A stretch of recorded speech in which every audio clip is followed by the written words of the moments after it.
Good day, students. I hope you're having a wonderful day and a wonderful new year so far. Since a lot of us are learning virtually, I wanted to create a YouTube video for a lab we will be conducting in class. So what you will need a ruler that has centimeter. And centimeter are approximately 1 centimeter is approximately the width of your pinky nail. And it usually says either metric, millimeters, or centimeters on one side, and then the other side will, say inches. So you want to make sure you're flipped over to the centimeter side. And if you're using your reference tables, I printed out some copies of the older reference table with the ruler on the side. You can use that as well. So you'll need, like I said, ruler, hopefully a piece of paper that you printed out or I gave out in class. Or you can actually just create one of these things, and I'll show you how to do that as well. And you will need a box or just a piece of thick cardboard or even 2 pieces of thick cardboard. So I just used a box. I don't think I'll be returning this camera that I purchased last year. It's been serving me well, so I'm just using the box. And you'll need 2 tacks, and preferably raised ones. You can use pins if you want, okay? Or you could even use a nail if you needed to. I know you'll be making these things at home, so use what you can. And you will need a piece of string with a knot tied on it that is a little bit longer than AA prime. And when I measure AA prime, these are what we call foci. The measurement is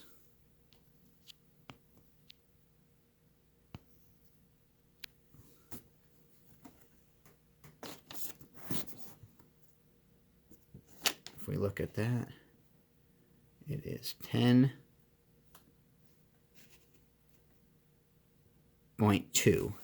So you'll want to make sure the opening of the string is wider than 10.2. Now, you can cut off the string here if you want, but I actually want to use this string again, so I'm just going to leave it, attached. But you just want to, just a loop, and I'll show you what you'll be doing with that later. The next thing you'll need is this Properties of an Ellipse lab. I didn't have one at home, and the school was closed today, so I couldn't go in and pick another one up. But the main thing that you'll want to collect data for today are the distance between what we call the foci. And for an ellipse, you need 2 central points instead of 1. With a circle, you could have 1 central point. You could use a compass from that central point, and you could make a nice circle. But an ellipse actually has 2 points that we call foci. The singular would be focus, and the plural is foci. So in this case, we only have B prime, or A prime. And if you want to do F, you could do that one as well. And we will be doing that one for the lab. But in order to calculate eccentricity of an ellipse, that's where we actually want to get to over here, we need to find the focal distance, the length of the major axis, and then we can use those values to find eccentricity. And on page 1 of your reference tables, you can actually find your calculations for eccentricity. Now to find the eccentricity, you would divide the distance between the foci by the length of the major axis, and you would get your eccentricity. So I want to show you how to do at least one of these today so that you can do the other ones by yourself. So if I wanted to get the focal distance for, let's do A prime, I would find A prime, and for the focal distance, I would measure along the major axis, and I would measure the distance between A and A prime. And if you look, this is where A prime is, and it's 10.2. So if you were making this on your own, you could draw a straight line across, and you could put a dot for A and a dot for A prime and make sure that they're 10.2 centimeters apart. And if you wanted to make that line in the center, you would just make sure that it's 5.1 centimeters from that middle line, and then this one was 5.1. But don't worry about that center line. Just you draw a horizontal line, and then you can draw A, and then 10.2 centimeters away you can put A prime. So I did just give you the distance and or the focal distance. And if you wanted to write that down for A prime, you could write it right here. You could write 10.2 centimeters. And now we have to find the major axis. Now, the reason why we draw these ellipses is so we can find the major axis. So here's how we draw an ellipse. And since I'm trying to save my string,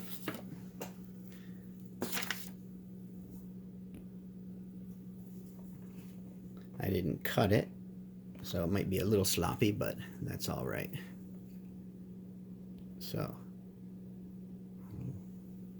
what we need to do in order to draw the ellipse is we put a pin, a nail, whatever you want to use.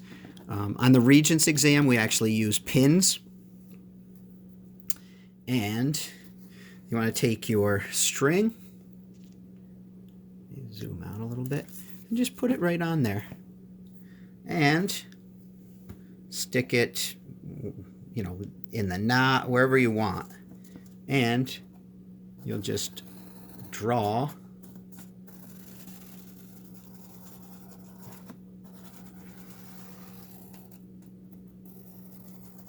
around.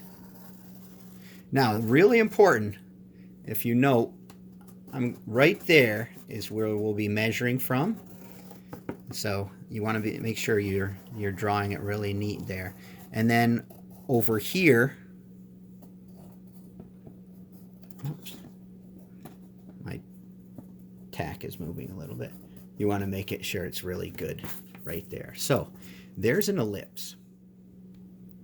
And we know it's an ellipse because it's not a perfect circle, because it has two focus points, or two foci, and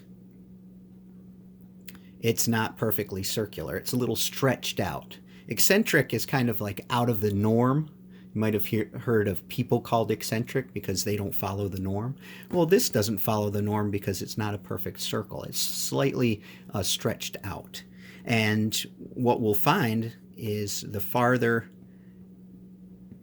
away these foci are from one another, the more stretched out it actually is. So what we'll do now is we have to measure the length of the major axis. And to do so, we take our ruler and we make sure we're lined up. You see how this is 0 right here? Well, you can't really see that, but make sure you know where 0 is, which is right on that line. It's not on the side of the ruler. They actually have a line for it. And we're going to put that right there, right along our horizontal line, our major axis, and we measure from one side of the ellipse all the way to the other. And that's why I kind of made that a little bit darker. I have approximately, well, not approximately, I want it right on 18.5 I actually received. So there's 17, 18, 18.5, and there it is right there. So what I would do, if we're using our paper, I would draw this or write this as 18.5 centimeters. Now if I showed my work for AA prime, to get my eccentricity, I have to take the distance between the foci, or the focal distance, and divide it by the length of the major axis. And when we do that, I'll write it down first. We have 10.2 centimeters divided by 18.5 centimeters. We cross those out because they're like terms, and you'll find that eccentricity doesn't have any units. And if we divide 10.2 by 18.5, we get, here's the number, 0.55135, etc. Now, when we calculate eccentricity, we want to calculate it to the nearest thousandth. So when we look at thousandths, there's right afterwards is the tenth, and we always calculate focal distance to the nearest tenth. That's why we wrote down 10.2. We also calculate major axis to the nearest tenth. But for eccentricity, we need to have it to the nearest thousandth. Okay, so if you look at that 0.551, and then you look at the 3 after the 1, the 3 is less than 5, so we would not need to round up. We'd keep it as it is, and it would be 0.551. Now there's no units because we got rid of them here, so I said it was 0.551, and there's your eccentricity. So in order to calculate eccentricity, you need to measure your focal distance, which is the distance from one point to the other point. And they're usually the same letter or the same number. And then you measure, you put your tacks in.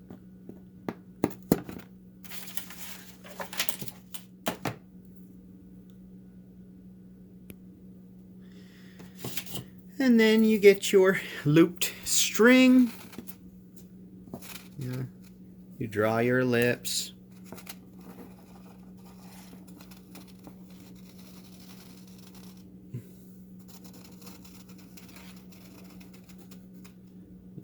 Making sure your sides are done precisely. And then you measure the length of your major axis from one side of the ellipse to the other side along that horizontal line. Remember, that's important. You get your major axis, your focal distance. Make sure they're rounded to the nearest tenth. And then you divide the distance between the foci by the length of the major axis and round to the nearest thousandth, and there you are. And I will ask that you work on the other 1 or 2 ellipses on your own. Thanks for joining me, and have a wonderful day.